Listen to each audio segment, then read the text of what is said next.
Hello everyone, welcome back. In today's quick video, I'm going to show you how to change your password on Depop. So first of all, you need to just simply launch your Depop application. Now when you are on the login page, you need to just simply take a look at the option of login. So Depop has changed its login system, so you don't need the traditional Depop password anymore.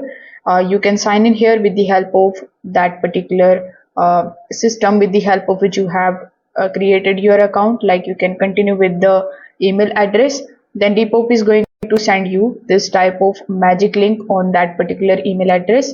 So over here you just have to do nothing but to just simply click on this particular login to Depop button. Then you will be basically redirected inside your Depop account in no time. So that's how basically you can get into or log into your Depop account. Now, in order to add extra layer of security, you can also tap on the option of My Depop in the bottom right hand corner. Then you can tap on the gear icon or the settings icon on the top right hand corner.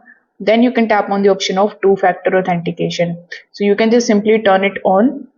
You can enter your phone number and then verify the code that is sent to you. So this is going to add extra layer of step. So you will be asked for it whenever you log in into your account. So if this video helped you out, make sure that you like this video and subscribe to the channel. Thanks for watching.